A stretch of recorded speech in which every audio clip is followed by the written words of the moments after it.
Matthieu, chapitre 4. Alors Jésus fut emmené par l'Esprit dans le désert pour être tenté par le diable. C'est vrai, Seigneur mon Dieu, parfois ton Esprit nous amène là où nous serons éprouvés, où nous serons tentés, même par le diable, afin que notre foi, Seigneur mon Dieu, soit épurée, éprouvée, même dans des circonstances les plus dures. Amen. Après avoir jeûné 40 jours et 40 nuits, il eut faim.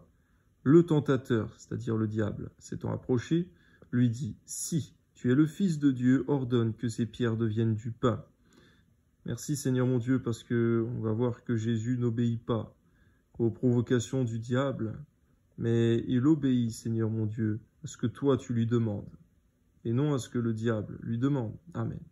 Jésus répondit, il est écrit, l'homme ne vivra pas de pain seulement, mais de toute parole qui sort de la bouche de Dieu.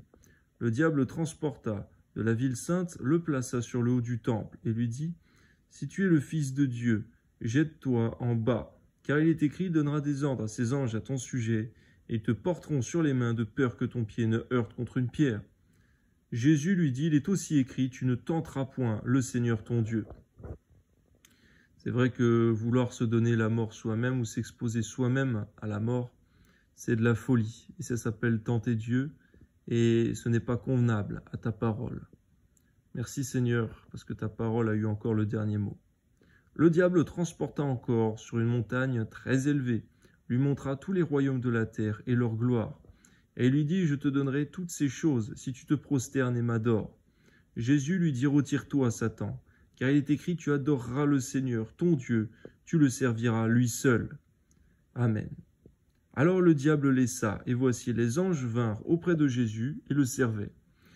Jésus, ayant appris que Jean avait été livré, se retira dans la Galilée. Il quitta Nazareth et vint demeurer à Capernaum, situé près de la mer, dans le territoire de Zébulon et de Nephtali, afin que s'accomplisse ce qui avait été annoncé par Isaïe le prophète.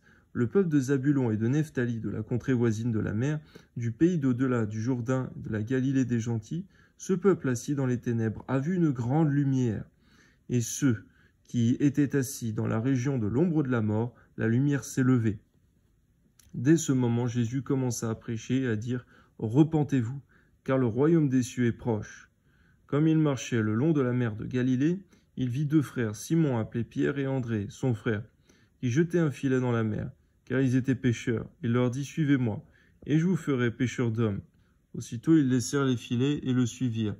De là, étant allé plus loin, il vit deux autres frères, Jacques, fils de Zébédée, et Jean, son frère, qui étaient dans une barque avec Zébédée, leur père, et qui réparaient leurs filets. Il les appela, et aussitôt ils laissèrent la barque et leur père, et le suivirent. Jésus parcourait toute la Galilée, enseignant dans les synagogues, prêchant la bonne nouvelle du royaume et guérissant toute maladie et toute infirmité parmi le peuple. Sa renommée se répandit dans toute la Syrie, et on lui amenait tous ceux qui souffraient de maladies et de douleurs divers genres, des démoniaques, des lunatiques, des paralytiques, et il les guérissait. Une grande foule le suivit, de la Galilée, de la Décapole, de Jérusalem, de la Judée, d'au-delà du Jourdain. Matthieu chapitre 5. Voyant la foule, Jésus monta sur la montagne, et après qu'il se fut assis, ses disciples s'approchèrent de lui. Puis, ayant ouvert la bouche, il les enseigna et dit, « Heureux les pauvres en esprit, car le royaume des cieux est à eux. Heureux les affligés, car ils seront consolés. Heureux les débonnaires, car ils hériteront la terre. Heureux ceux qui ont soif, qui ont faim et soif de la justice, car ils seront rassasiés. Heureux les miséricordieux, car ils obtiendront miséricorde. Heureux ceux qui ont le cœur pur, car ils verront Dieu. Heureux ceux qui procurent la paix, car ils seront appelés fils de Dieu. Heureux ceux qui sont persécutés pour la justice, car le royaume des cieux est à eux. Heureux serez-vous lorsqu'on vous outragera, qu'on vous persécutera, qu'on dira faussement de vous toutes sortes de mal à cause de moi. Réjouissez-vous et soyez dans l'allégresse, parce que votre récompense sera grande dans les cieux. Car c'est ainsi qu'on a persécuté les prophètes qui ont été avant vous. Vous êtes le sel de la terre. Mais si le sel perd sa saveur, avec quoi la lui rendra-t-on? Il ne sert plus qu'à être jeté dehors et foulé aux pieds par les hommes. Vous êtes la lumière du monde. Une ville située sur une montagne ne peut être cachée. Et on n'allume pas une lampe pour la mettre sous le boisseau, mais on la met sur le chandelier, et elle éclaire tous ceux qui sont dans la maison. Que votre lumière luise ainsi devant les hommes, afin qu'ils voient vos bonnes œuvres et qu'il glorifie votre Père qui est dans les cieux. Ainsi donc de nous de ne pas faire comme ce qui se fait dans le monde ou de perdre notre zèle, notre sel, notre lumière que tu as mis en nous, mais de la manifester, Seigneur, d'accomplir, d'obéir à ta parole afin qu'il y ait une différence entre la lumière et les ténèbres. Que nous soyons aussi le sel de la terre. Amen. Ne croyez-vous pas que je suis venu pour abolir la loi ou les prophètes? Je suis venu non pour abolir, mais pour accomplir. Car je vous le dis en vérité, tant que le ciel et la terre ne passeront point, il ne disparaîtra pas de la loi un seul iota ou un seul trait de lettre. Merci Seigneur Jésus, parce que tu étais le seul capable d'accomplir la loi parfaitement. Aucun homme n'a été capable de l'accomplir avant toi sans ne jamais pécher. Tout homme a péché. Toi, Jésus, tu l'as accompli parfaitement, sans jamais pécher. Amen. Jusqu'à ce que tout soit arrivé. Celui donc qui supprimera l'un de ces plus petits commandements, qui enseignera aux hommes à faire de même, sera appelé le plus petit dans le royaume des cieux. Mais celui qui les observera, qui enseignera à les observer, celui-là sera appelé grand dans le royaume des cieux. Car je vous le dis, si votre justice ne surpasse celle des scribes et des pharisiens, vous n'entrerez point dans le royaume des cieux. Donne-nous donc de ne pas prendre pour standard les personnes se disant pieuses que nous voyons sur terre. Donne-nous de comprendre, Seigneur mon Dieu, que parfois tu nous demandes que notre justice dépasse celle de ces gens qui sont censés représenter la loi de Dieu. Amen. Vous avez entendu qu'il a été dit aux anciens, tu ne tueras point. Celui qui tuera mérite d'être puni par les juges. Mais moi, je vous dis que quiconque se met en colère contre son frère mérite d'être puni par les juges. Que celui qui dira à son frère Raka mérite d'être puni par le Sanhédrin, que celui qui lui dira insensé mérite d'être puni par le feu de la géhenne. Et donc tu présentes ton offrande à l'autel, que là tu te souviennes que ton frère a quelque chose contre toi, laisse là ton offrande devant l'autel, et va d'abord te réconcilier avec ton frère, puis viens présenter ton offrande. Accorde-toi promptement avec ton adversaire, pendant que tu es en chemin avec lui, de peur qu'il ne te livre au juge, que le juge ne te livre à l'officier de justice, que tu ne sois mis en prison. Je te le dis en vérité, tu ne sortiras pas de là, que tu n'aies payé le dernier cadran. Vous avez appris qu'il a été dit, tu ne commettras point d'adultère. Mais moi je vous dis que quiconque regarde une femme pour la convoiter, a déjà commis un adultère avec elle dans son cœur. Garde-nous de la convoitise, Seigneur. Amen. Si ton œil droit est pour toi une occasion de chute, arrache-le et jette-le loin de toi, car il est avantageux pour toi qu'un seul de tes membres périsse, et que ton corps entier ne soit pas jeté dans la géhenne. Et si ta main droite est pour toi une occasion de chute, coupe-la, jette-la loin de toi, car il est avantageux pour toi qu'un seul de tes membres périsse, que ton corps entier n'aille pas dans la géhenne. Il a été dit que celui qui répudie sa femme lui donne une lettre de divorce. Mais moi je vous dis que celui qui répudie sa femme, sauf pour cause d'infidélité, l'expose à devenir adultère, que celui qui épouse une femme répudiée commet un adultère. Vous avez appris qu'il a été dit aux anciens, tu ne te parjureras point, mais tu t'acquitteras envers le Seigneur de ce que tu as déclaré par serment. Et moi je vous dis de ne jurer aucunement, ni par le ciel, parce que c'est le trône de Dieu, ni par la terre, parce que c'est son marchepied, ni par Jérusalem, parce que c'est la ville du grand roi. Ne jure pas non plus par ta tête, car tu ne peux rendre blanc ou noir un seul cheveu. Que votre parole soit oui, oui, non, non. Ce qu'on y ajoute vient du malin. Vous avez appris qu'il a été dit œil pour œil, dent pour dent. Mais moi, je vous dis de ne pas résister aux méchants. Si quelqu'un te frappe sur la joue droite, présente-lui aussi l'autre. Si quelqu'un veut plaider contre toi et prendre ta tunique, laisse-lui encore ton manteau. Si quelqu'un te force à faire 1000, fais-en 2 avec lui. Donne à celui qui te demande et ne te détourne pas de celui qui veut emprunter de toi. Vous avez appris qu'il a été dit, tu aimeras ton prochain et tu haïras ton ennemi.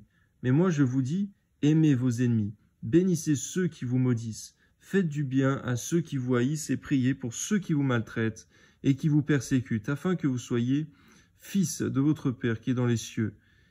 Car il fait lever son soleil sur les méchants et sur les bons, et il fait pleuvoir sur les justes et sur les injustes. Si vous aimez ceux qui vous aiment, quelle récompense méritez-vous? Les publicains aussi, n'agissent-ils pas de même? Si vous saluez seulement vos frères, que faites-vous d'extraordinaire? Les païens aussi, n'agissent-ils pas de même? Soyez donc parfaits comme votre Père céleste est parfait. Nous devons comprendre, Seigneur, que marcher dans la perfection, c'est obéir à ta parole, Seigneur. C'est marcher, Seigneur mon Dieu, sur ces commandements que tu as donnés. À combien, Seigneur mon Dieu, le salaire de marcher, Seigneur mon Dieu, dans tes commandements, c'est obtenir les récompenses promises, les récompenses éternelles. Que ton nom soit béni, Seigneur, donne-nous de comprendre s'il y a eu des commandements par Moïse, il y a eu des commandements par Jésus-Christ. Et on voit cependant que les commandements que tu donnes, Seigneur, sont plus profonds, sont plus intenses, sont plus forts que ceux de la loi de Moïse. Que ton nom soit béni, Seigneur, tu demandes un travail plus fort sur le caractère, sur la sainteté que nous demandait Moïse. Mais tu nous donnes aussi ton Esprit Saint afin d'accomplir cela. Que ton nom soit béni, Seigneur, donne-nous de chercher à obéir à ta parole, Seigneur, et de ne pas chercher notre propre personne, notre propre gloire. Donne-nous de renoncer à nous-mêmes pour que Jésus-Christ soit reconnu dans notre comportement. À toi soit la gloire, Seigneur. Parce que même dans le langage des disciples, on pouvait reconnaître Jésus-Christ. Qu'il en soit ainsi pour nous, Seigneur. Afin, Seigneur mon Dieu, que la crainte de Dieu, que Jésus-Christ lui-même émane de nous. Amen. Matthieu chapitre 6. Gardez-vous de pratiquer votre justice devant les hommes, pour en être vus. Autrement, vous n'aurez point de récompense auprès de votre Père qui est dans les cieux. Pourquoi donne-nous, Seigneur, de pratiquer cette justice comme dans le secret, devant toi? Si c'est vu par les hommes, que ce soit un bon témoignage, mais donne-nous non de le faire pour que les hommes le voient, mais pour que toi tu le vois. Garde-nous de chercher le m'as-tu vu auprès des hommes, mais de plutôt, Seigneur mon Dieu, chercher la rémunération auprès de toi, d'avoir une relation plus forte avec toi, Seigneur, que de vouloir démontrer les choses devant les hommes. Amen. Lors donc que tu fais l'aumône, ne sonne pas de la trompette devant toi, comme font les hypocrites dans les synagogues et dans les rues, afin d'être glorifiés par les hommes. Je vous le dis en vérité, ils reçoivent leur récompense. Mais quand tu fais l'aumône, ta main gauche ne sache pas ce que fait ta droite, afin que ton aumône se fasse en secret. Et ton Père qui le voit dans le secret te le rendra. Lorsque vous priez, ne soyez pas comme les hypocrites qui aiment à prier, debout, dans les synagogues et au coin des rues, pour être vus des hommes. Je vous le dis en vérité, ils reçoivent leur récompense. Mais quand tu pries, entre dans ta chambre, ferme ta porte et prie ton Père qui est là dans le lieu secret, ton Père qui le voit dans le secret te le rendra. Donne-nous de savoir prier, non pour être vu des hommes, mais de prier dans le secret, pour être vu de toi et exaucé de toi. Ton nom soit béni, Seigneur, et donne-nous de méditer profondément là-dessus. Amen. Que nous pouvons prier, élever la voix dans les assemblées, Seigneur mon Dieu, car cela est biblique, mais qu'il est important de passer plus de temps à te prier seul dans le secret que en dehors dans les assemblées. Amen. En priant, ne multipliez pas de vaines paroles comme les païens, qui s'imaginent qu'à force de paroles, ils seront exaucés. Ne leur ressemblez pas, car votre Père sait de quoi vous avez besoin avant que vous le lui demandiez. Voici donc comment vous devez prier. Notre Père qui est dans les cieux, que ton nom soit sanctifié, que ton règne vienne, que ta volonté soit faite sur la terre comme au ciel. Donne-nous aujourd'hui notre pain quotidien. Pardonne-nous nos offenses comme nous aussi nous pardonnons à ceux qui nous ont offensés. Ne nous induis pas en tentation, mais délivre-nous du mal. Car c'est à toi qu'appartiennent dans tous les siècles règne la puissance et la gloire. Amen. Nous devons comprendre, Seigneur, qu'on ne doit pas seulement dire ça dans nos prières, mais que tous ces éléments que tu as donnés, du verset 9 à 13, du verset 9 à 14, nous devons véritablement placer ces éléments-là dans nos temps de prière. Que ton nom soit béni, Seigneur, que ça puisse guider nos prières. Amen. Si vous pardonnez aux hommes leurs offenses, votre Père céleste vous pardonnera aussi. Mais si vous ne pardonnez pas aux hommes, votre Père ne vous pardonnera pas non plus vos offenses. Il est fait mention dans ta parole, Seigneur, qu'on doit pardonner à ceux qui nous demandent pardon, même un grand nombre de fois dans la même journée, et même à nos frères et sœurs.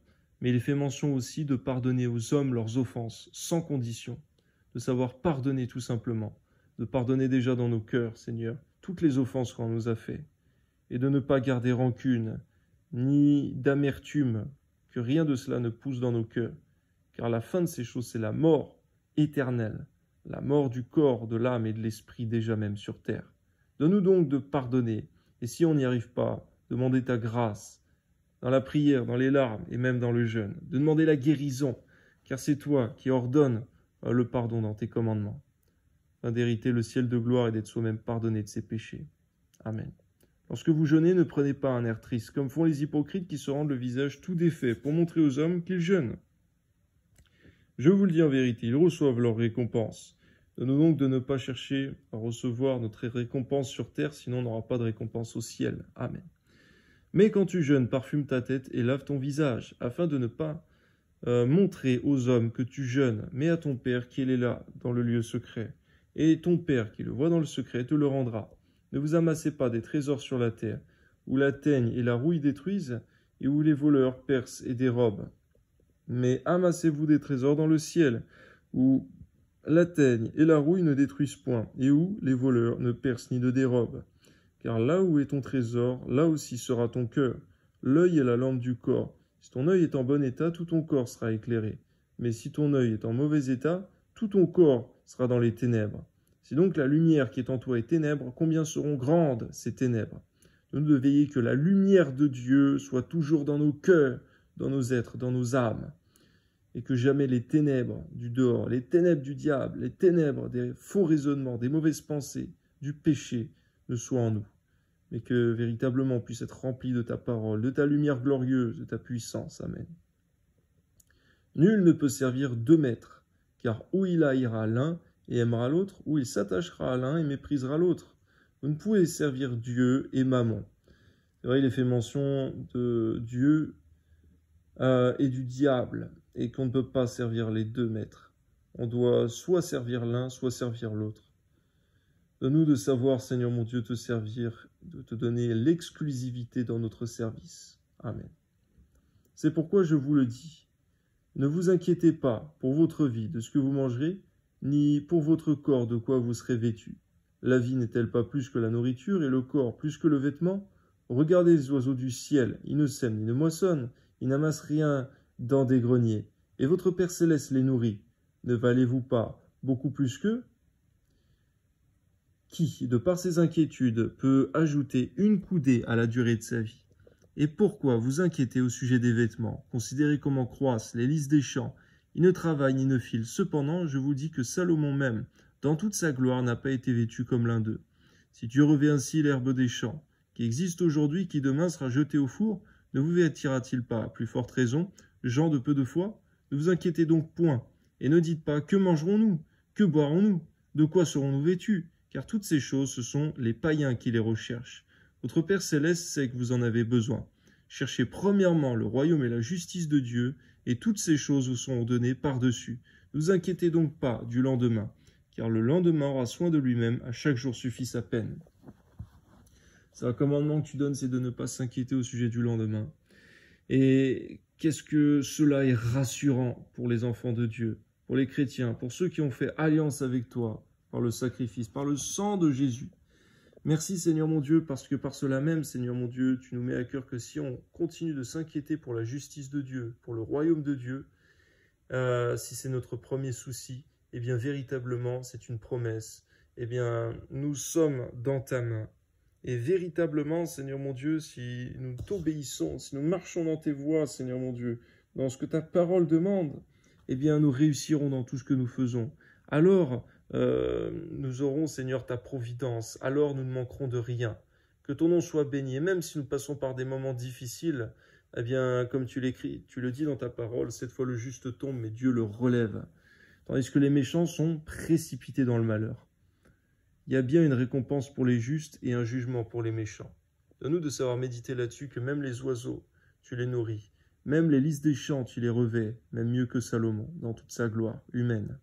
Que ton nom soit béni, Seigneur mon Dieu. Ainsi donc, par tout cela, tu nous demandes, Seigneur mon Dieu, de ne pas nous inquiéter du lendemain, qu'il aura soin de lui-même, mais que nous devons faire notre part aujourd'hui, obéir à ta parole, Seigneur, nous sonder nous-mêmes, et si quelque chose ne va pas, de pouvoir, Seigneur mon Dieu, te chercher, te sonder, tout comme lorsque Rebecca souffrait pendant sa grossesse, elle te cherchait, et elle a eu réponse par ta parole, elle a eu instruction par ton esprit. Que ton nom soit béni, Seigneur, dans le saint nom de ton Fils Jésus.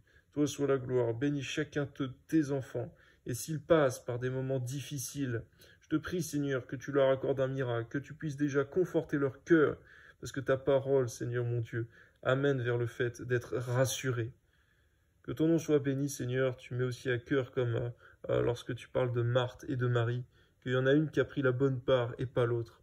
Il y en a une qui s'agitait, Seigneur mon Dieu, pour toutes les activités qu'il y avait à faire sur terre, comme ça peut être le travail, comme ça peut être le ménage, des choses que nous devons faire. Mais lorsque il est temps d'écouter ta parole, lorsqu'il est temps de passer du temps dans la consécration, eh bien c'est là la bonne part. Plutôt que de chercher à travailler excessivement dans les choses de ce monde, nous devons, Seigneur mon Dieu, prendre la bonne part, comme Marie l'avait prise, là où Marthe ne l'avait pas prise. Que ton nom soit béni, donne-nous de comprendre ainsi, Seigneur mon Dieu, que la bonne part est de chercher ta justice, la bonne part, la meilleure part, la première part à prendre, et de passer un temps de qualité avec toi, Seigneur mon Dieu, suffisant. Chaque jour, et qu'il faut ensuite participer aux tâches de ce monde, afin de subvenir à ses besoins et à ceux qui sont dans le besoin. Ton nom soit béni, Seigneur, au nom de Jésus. Amen.